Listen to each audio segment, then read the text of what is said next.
உங்களுக்கு சினிமாவில் இப்போ நடிக்கணுங்கிற இன்ட்ரெஸ்ட் ஆர்வம் இருந்துச்சு, அது எப்படி உங்களுக்கு கிரியேட் ஆச்சு?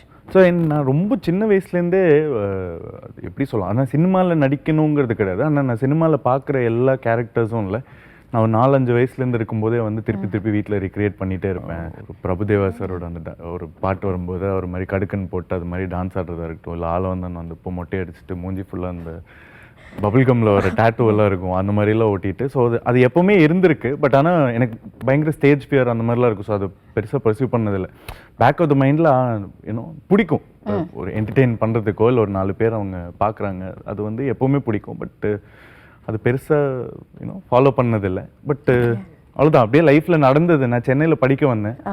ஒரு தடவை காலேஜ் கட் அடிச்சுட்டு ஒரு ஃப்ரெண்டோடு நாங்கள் ஒரு படம் போனோம். அன்றைக்கி போய் சத்தியமில் படம் பார்த்தப்போ ரொம்ப ஆழமான மனசில் ரொம்ப வேணும்ன்ட்டு யோசித்த ஒரு விஷயம், நம்ம என்றைக்காவது ஒரு நாள் ஒரு ஆடியன்ஸ் மேலே எனக்கு இந்த படம் கொடுத்த இம்பேக்ட், இந்த கேரக்டர் கொடுத்த பர்டிகுலர் இம்பேக்ட், அந்த மாதிரி வந்து ஒன்று பண்ணிடணும் அப்படின்னு இருந்தது தான். அப்புறம் போனேன், வேறு என்னென்னமோ பண்ணிகிட்டு இருந்தேன். பட் அமைஞ்சது லைஃப்பில். ஒருத்தர் என் கசின் கார்த்திகேயன், அவர் இப்போ ஸ்டோன் வின்ச் ப்ரொடியூசராக இருக்கார். ஸோ அவர் திடீர்னு வந்து அவர் ஒருத்தருக்கு கல்யாணம் பண்ணுறாங்க. அவங்களோட நான் அப்போ கார்த்திக் சுப்புராஜ் அவர்கள்லாம் வந்து சினிமா அவங்க வரத்துக்கு முன்னாடியே எனக்கு தெரியும், நான் ரொம்ப சின்ன வயசுலேருந்து. ஸோ அது அப்படியே அமைஞ்சுது.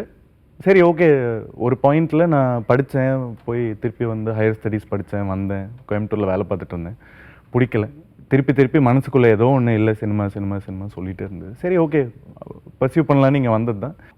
வந்தோடனே வந்து பெருசாக அப்படியே வந்தோடனே எடுத்து கொடுத்து, இல்லை வா இது பெருசாக கேரக்டர் அப்படியெல்லாம் இல்லை. பேட்டையில் ஒரு சின்ன ஜூனியர் ஆர்டிஸ்ட்டாக ஒரு போயிருந்தேன்.